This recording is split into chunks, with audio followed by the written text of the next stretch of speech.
23 जुलाई 2024 नई केंद्रीय सरकार ने फुल बजट पेश किया। इस बजट में कई सारे प्रावधान के साथ साथ कैपिटल गेन के टैक्स के बारे में कुछ चर्चाएं हुई, कुछ प्रावधान आए और इस प्रावधान के बाद ऐसा लगा, लोगों के ऐसे विचार थे कि कैपिटल गेन टैक्स काफ़ी बढ़ गया है। अब आगे उन लोगों का क्या होगा जो खासकर इक्विटी ओरिएंटेड म्यूचुअल फंड या इक्विटी शेयर्स में निवेश करते हैं।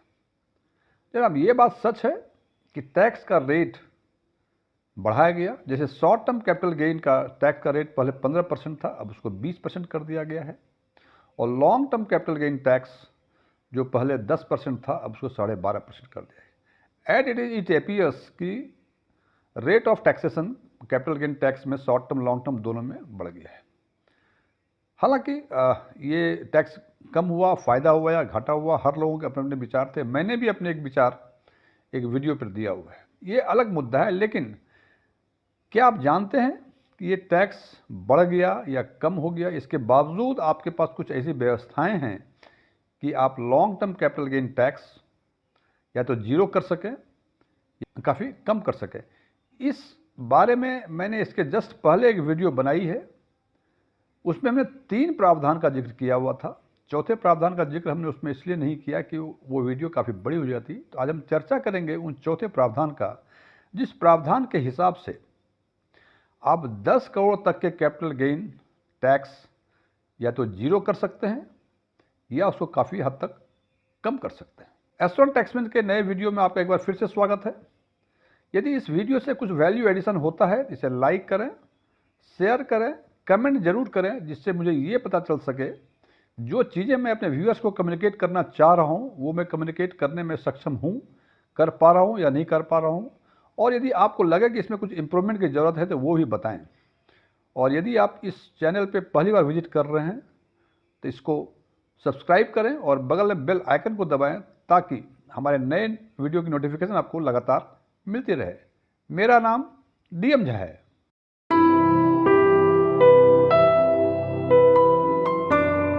इनकम टैक्स एक्ट 1961 के सेक्शन 54 के अनुसार यदि आपको इक्विटी शेयर्स या इक्विटी ओरिएंटेड म्यूचुअल फंड में कोई लॉन्ग टर्म कैपिटल गेन होता है तो उस कैपिटल गेन पे आपका टैक्स या तो जीरो हो सकता है या काफ़ी हद तक कम हो सकता है। लेकिन इसके लिए कुछ प्रावधान हैं। तो सबसे पहला प्रावधान है कि इसके सेल कंसिडरेशन को या नेट कंसिडरेशन जो इस ट्रांजेक्शन्स के हुए हैं उसको आपको रेजिडेंशियल हाउस में इन्वेस्ट करना पड़ेगा। तो इसमें सबसे पहला सवाल होता है कि क्या पूरे के पूरे इस ट्रांजैक्शन के सेल कंसिडरेशन को वो इन्वेस्ट करना पड़ेगा या कम ही कर सकते हैं या अधिक भी कर सकते हैं। इसके लिए इसको कैलकुलेट करने के लिए एक फार्मूला है और वो फार्मूला है कि exemptions is equal to amount invested into capital gain upon net consideration. Amount invested means यदि आपको जितना सेल कंसिडरेशन हुआ है उसमें से कितना अमाउंट आपने इन्वेस्ट किया for the purchase of the residential house. Capital gain जैसा आप जानते हैं कि sale consideration minus original purchase value, वो कैपिटल गेन माना जाएगा। और नेट कंसिडरेशन मीन्स जो सेल कंसिडरेशन हुआ उसमें से जो आवश्यक खर्चे हैं वो माइनस कर देंगे तो आपको नेट कंसिडरेशन मिलेगा। हालांकि इससे कुछ बातें बहुत क्लियर स्पष्ट नहीं हो पा रही हैं, तो इसको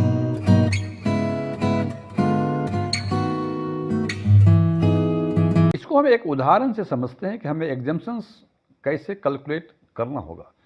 हमने माना कि 2014 में 5 लाख रुपए आपने इक्विटी शेयर्स या इक्विटी ओरिएंटेड म्यूचुअल फंड में इन्वेस्ट किया था, जिसको कि 2014 में या तो शेयर था तो उसको सेल कर दिया या म्यूचुअल फंड था इक्विटी ओरिएंटेड म्यूचुअल फंड, इसको रिडम्पशंस किया। और नेट कंसिडरेशंस इस रिडम्पशंस या शेयर सेल करने का है वो 40 लाख है। मतलब 5 लाख का ओरिजिनल परचेज और net consideration 40 lakh. Simple calculation में capital gain 40 minus 5 35 lakh means इस ट्रांजैक्शन से मुझे long term capital gain 35 lakh का हुआ। अब इस 35 लाख में से हमारी इच्छा है कि कुछ पैसे मैं रेजिडेंशियल हाउस को परचेज करने में लगाऊं या पूरे पैसे लगाऊं। हम उदाहरण माना हमने कि इस 35 लाख में से तो हमें कितना एग्जेम्पशंस मिलेंगे इसकी बातें करेंगे। तो हमने माना कि इस 35 लाख में से 30 लाख रुपए हमने रेजिडेंशियल हाउस परचेस करने के लिए लगा दिया। तो जैसा मैंने फॉर्मूला बताया था कि इसमें जो एग्जेम्पशंस मिलेंगे, 35 लाख का आपको कैपिटल गेन मिला है और आपने 30 लाख रुपए इन्वेस्ट कर दिए for the purchase of the residential house. तो एग्जेम्पशंस होगा 30/40 इंटू 35। 30 लाख तो वो जो आपने इन्वेस्ट किए, उसको मल्टीप्लाई किया कैपिटल गेन से जो कि 35 लाख था, और नेट कंसिडरेशन था 40, तो डिवाइड कर दिया 40 से। It comes to 26.25 lakhs. इसका मतलब इस ट्रांजैक्शंस को यदि हम नज़ीर माने तो हम कह सकते हैं इस ट्रांजैक्शंस में आपको 35 लाख का आपको कैपिटल गेन हुआ और 26,25,000 पर कोई टैक्स नहीं लगेगा। इसका मतलब बाकी जो 8,75,000 के आसपास आपको बचते हैं कैपिटल गेन, उस पर आपको टैक्स के प्रोविजंस के हिसाब से टैक्स देना पड़ेगा। और यदि इसी को आप ये माने कि आपने पूरे 40 के 40 लाख आपने इन्वेस्ट कर दिए, तो 40/40 इंटू 35, मतलब पूरे 35 लाख का जो कैपिटल गेन हुआ था उस पूरे पे एग्जेम्पशंस मिलेंगे और आपके टैक्स जीरो हो जाएंगे। और ये सीमाएं जो एग्जेम्पशंस की हैं इस सेक्शन 44F में, ये 10 करोड़ तक है। यानी 10 करोड़ तक का कैपिटल गेन यदि आपको इक्विटी शेयर्स या इक्विटी ओरिएंटेड म्यूचुअल फंड के ट्रांजैक्शंस में लॉन्ग टर्म कैपिटल गेन होता है, तो आप इस टैक्स को जीरो कर सकते हैं।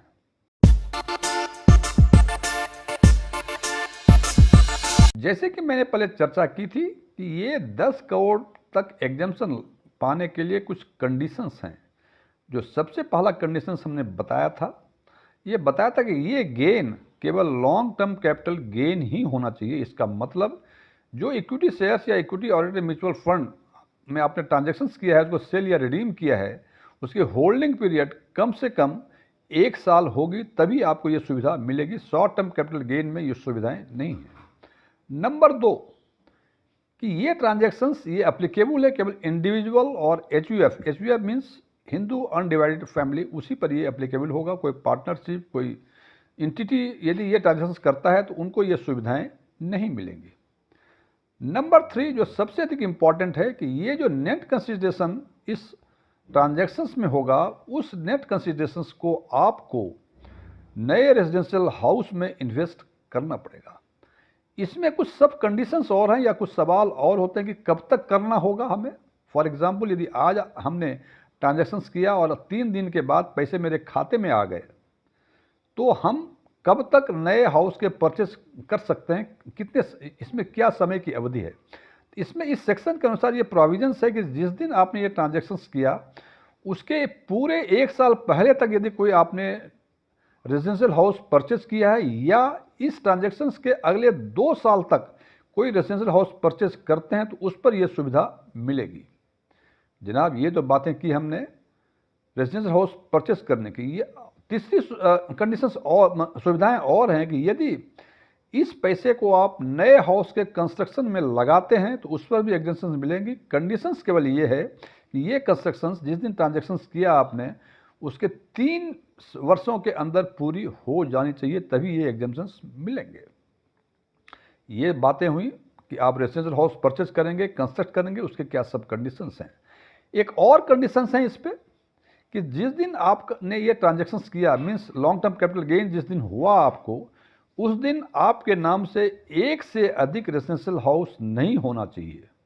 यदि 1 से अधिक रेजिडेंशियल हाउस आपके नाम होते हैं और तीसरा आप परचेज करने जा रहे हैं, मीन्स 2 हैं आपके पास और तीसरा इस नेट कंसिडरेशन से परचेज करने जा रहे हैं, तो ये सुविधाएं आपको नहीं मिलेगी।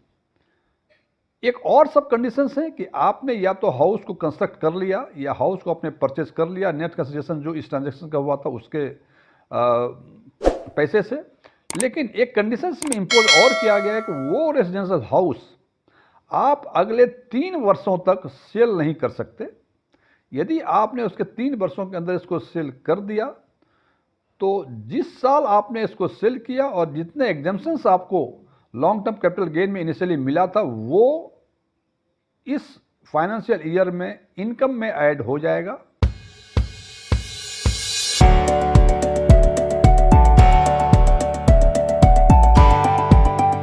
फ्रेंड्स, मैं समझता हूं यदि आपके पास अपना कोई घर नहीं या अपना घर है तो आपके नाम एक ही घर है और आपके को इक्विटी शेयर्स या इक्विटी ओरिएंटेड म्यूचुअल फंड्स में से एक लंबा चौड़ा लॉन्ग टर्म कैपिटल गेन होने वाला है, तो आप सेक्शन 54F के में दिए गए प्रावधानों का लाभ उठा के दूसरा मकान परचेज कर सकते हैं इसके कंसिडरेशन से, और आप लॉन्ग टर्म कैपिटल गेन में फुल एग्जम्पशन पा सकते हैं यदि वो एग्जम्पशन 10 करोड़ तक ही है तो।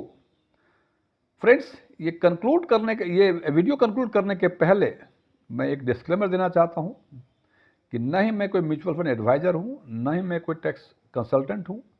मैं फैक्ट्स के बेसिस पे एनालिसिस करता हूं और एनालिसिस के हिसाब से मैं उसको इंटरप्रेटेट कर अपने विचार आपके सामने रखता हूं। मेरे विचारों से सहमत होना कोई ज़रूरी नहीं है, आप मेरे विचारों से सहमत हो भी सकते हैं, सहमत नहीं हो सकते हैं, ये आपका फाइनेंशियल विजडम है। लेकिन मैं ये जरूर कहना चाहूँगा कि यदि इस तरह का कोई डिसीजन लें तो जिस बातों की चर्चा हमने की है उन बातों को ध्यान में रखें, उसके बाद डिसीजन लें तो शायद आप बेहतर निर्णय ले पाएंगे। Thank you.